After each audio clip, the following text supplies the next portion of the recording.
बार बार मैदान में कूदना पड़ता है, जहां बड़े डंके की चोट पर अपने घुंघराले घुंघराले बड़े हुए बालों को लेकर के कि भैया मरने के बाद में कहां बाल दिए जाते हैं, कि कौन बाल देता है। हमारे रामायण के पात्रों को बड़े हास्य तरीके से प्रस्तुत किया गया। राधा का श्राद्ध हुआ, क्या तुम दादा का श्राद्ध करते हो। एक चलचित्र के माध्यम से दृश्य भी दिख जाएगा और वक्तव्य भी दिख जाएगा और उनकी बात का जवाब भी मिल जाएगा। वैदिक यात्रा गुरुकुल परिवार की ओर से, वैदिक यात्रा प्लेटफॉर्म से। देखा है तुमने राधा का श्राद्ध होते देखा है? नहीं, तुम्हारे दादाजी का क्यों हो रहा? जितने भी माई के लाल यहाँ बैठे हैं, बड़े बड़े पंडितों के बाद जाके पूछ के आओ कि मरने के बाद बाल कटवाना चाहिए, कहाँ लिखा है?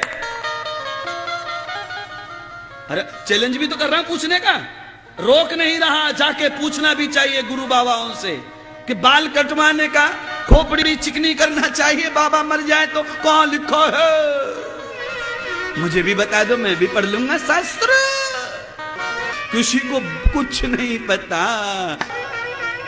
अरे नकली आत्मा है तुम। राधे राधे। वैदिक यात्रा के इस प्लेटफॉर्म पर हम किसी प्रकार की किसी व्यक्तिगत भावना से भावित हुए बिना शास्त्रोचित भावना को प्रमुखता देते हुए सबके आगे एक प्रसंग लेकर आए हैं। अभी एक व्यासपीठ पर जिनको अधिकार नहीं है, अनधिकारी हैं, वे व्यासपीठ पर बैठ करके तो कथा करते हैं। ये सबसे बड़ा दुर्भाग्य है। जो शास्त्रों की मर्यादाओं को ही नहीं समझ पाएंगे, वो शास्त्रों की बातें दुनिया को कैसे बताएंगे। रामलीला को हास्य बना करके दुनिया के आगे प्रस्तुत किया गया। हमारे रामायण के पात्रों को बड़े हास्य तरीके से प्रस्तुत किया गया। फिर उसके बाद जो भी कुछ हुआ सो हुआ, माफी मांगी और जिस तरीके से मांगी वो तो दुनिया जानती है। लेकिन उसके बाद में एक और वीडियो आया, अभी कितना पुराना है क्या है हम नहीं जानते, जहां बड़े डंके की चोट पर अपने घुंघराले घुंघराले बड़े हुए बालों को लेकर के वे कहते हैं कि कोई विद्वान हो बताए कि भैया मरने के बाद में कहां बाल दिए जाते हैं, कि कौन बाल देता है। राधा का श्राद्ध हुआ, क्या तुम दादा का श्राद्ध करते हो। जिनको इंसान और भगवान में कोई अंतर समझ में नहीं आता, क्योंकि कथा तो ब्राह्मण को ही करनी चाहिए। हमें ब्राह्मण है भी नहीं और कथा भी कर रहे हैं, तो करने वाला भी डूब रहा है और कराने वाला भी डूब रहा है। और जो बात उन्होंने कही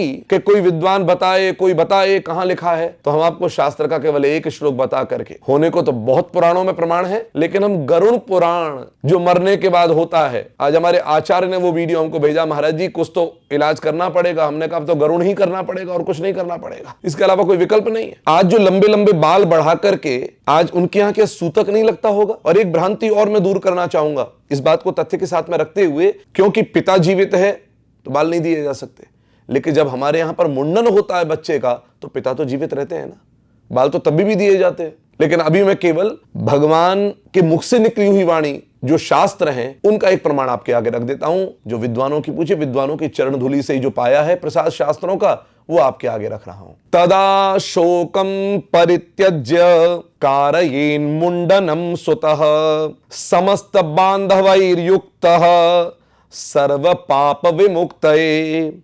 माता पित्रोर्मृतौ येन कारितम मुंडनम नहीं आत्मजः सकथम गेयः संसारार्णवतारकः। इसका अर्थ क्या है वो भी सुन लीजिए। तदा शोकम परित्यज्य, शोक को त्याग करके, तदा शोकम परित्यज्य, शोक को त्याग करके, कारयेन मुंडनम सुतः, पुत्र मुंडन करावे, सबसे पहली बात। दूसरा, समस्त बांधवैर्युक्तः, समस्त बांधवों के साथ में, सर्व पाप विमुक्तये, सभी पापों को समाप्त करने के लिए, सभी पापों से मुक्त होने के लिए समस्त बांधवों के सहित वह मुंडन करावे।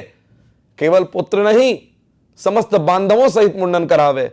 लिखा है माता पिता के जाने पर जो पुत्र बाल नहीं देता है, मुंडन नहीं कराता है, बताइए उसे पुत्र कहने का क्या अधिकार है। कैसे भवसागर से तारेगा, कैसे पार करेगा। ये गरुड़ पुराण का आपको श्लोक हमने सुनाया। ऐसे एक नहीं अनेक प्रमाण हैं भैया।